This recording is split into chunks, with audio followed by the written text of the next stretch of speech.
You probably have had Pez candy at one time or another. You know, those pastel-colored little bricks of addictive, sugary goodness.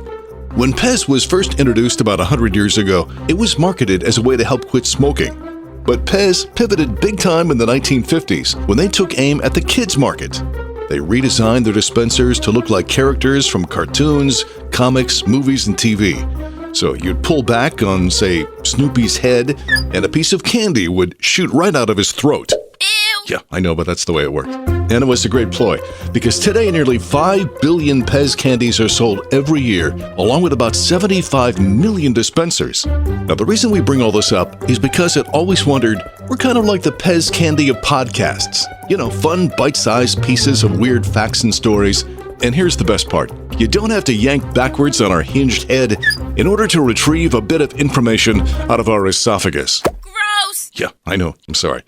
So with that, welcome to the podcast that answers some of the questions you've always wondered about.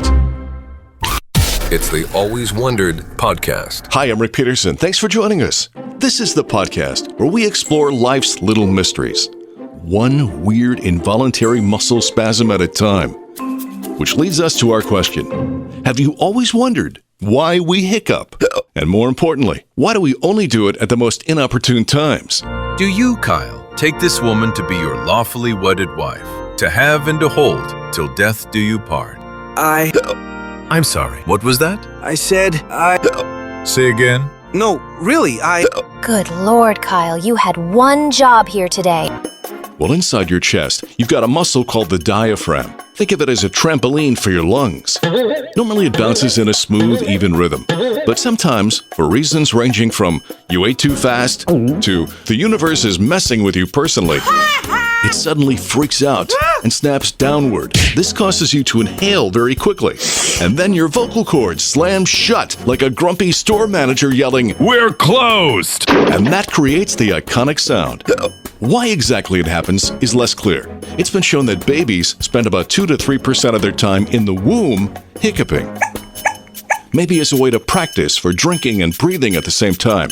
And after we're born, perhaps that trait just sticks with us. Or, now this is really weird, some studies say hiccups might be a primitive tool our amphibian ancestors used when switching between breathing air and breathing water. Okay, but why do they happen at the worst possible time? Well, that reflex is tied to nerves that run from your brain down to your stomach. Stress, excitement, eating too fast, all of those can tickle those nerves, and when they fire, they don't care what you're doing. So tell us, Kyle, what makes you think you're a good fit to run this division? well, sir, what I mean to say is, wait, let me Yes. Okay. Well, thanks for stopping by. And the cures? People swear by all kinds of remedies. Drink water upside down. Hold your breath. Summon the spirit of your inner tadpole.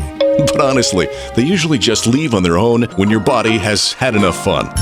So why do we hiccup? Because our diaphragm is dramatic, our nerves are easily startled, and our evolutionary history may include a frog who clearly wanted attention. And why do hiccups strike at the worst possible moment? That's easy, because the universe loves slapstick.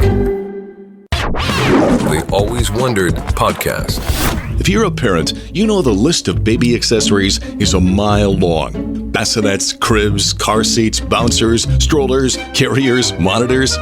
You get the idea. But have you always wondered, what was the strangest baby accessory ever? Well, we are going high and we are going weird because we are talking baby cages. Yes, baby cages. Suspended, outside, high-rise windows containing actual babies. Wait, what? We travel back to London in the 1930s, a time when people smoked indoors, hats required their own zip codes, and parents apparently said things like, "Oh dear, the baby needs fresh air. But the park is all the way downstairs. Hey, I know. Let's just hang him out the window, like a potted plant." And the baby cage was born. Picture a wire contraption that looked like someone had crossbred a bird cage with a window unit air conditioner and sprinkled in a mild disregard for gravity. I mean, imagine walking down the street, looking up, and seeing a baby chilling in a cage 4 stories above you. Good heavens, It looks like a giggling gargoyle. The idea really took hold in the UK, but the US was not immune. There were actually US patents for a baby cage back in the 1920s. And even earlier, well before she was First Lady, Eleanor Roosevelt reportedly attached a chicken wire cage to the window of her New York apartment for her daughter's naps. I always wanted my daughter to see the world. And by that, I meant from 5 stories up. Now keep in mind, the idea was rooted in good intentions. Doctors said, fresh air is healthy. And parents agreed. We should take little Timmy outside. You mean outside? Outside? No, just out the window. In the end, things like safety regulations, common sense, and maybe I shouldn't have my baby reenact scenes from Spider-Man won out. And the baby cage went the way of the dodo bird, Betamax, and dial-up internet. But it is one more reminder that history is full of inventions where the correct response is, What were they thinking? It's the Always Wondered podcast. you're beginning with nothing. Nada. Zip. Just your hopes, your dreams, and maybe a pudding cup for emotional support. You are starting from scratch. But have you always wondered where the phrase "to start from scratch" came from? Was scratching involved? A DJ? A chicken? Maybe an itchy raccoon? Nope. It came from 1800 sports. Early races used a starting scratch line in the dirt. Ladies and gentlemen, would the runners please assemble at the starting scratch? Everyone started at the exact same spot, unless they were given a handicap and a special head start.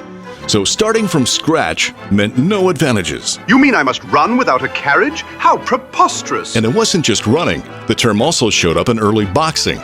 Gentlemen, return to the scratch. And please try to punch each other with proper Victorian dignity this time. And the phrase eventually jumped into everyday life, including cooking. And this is where we get the phrase baking from scratch. Same concept, starting with nothing but the basics: flour, eggs, and a smoke alarm that's probably judging you.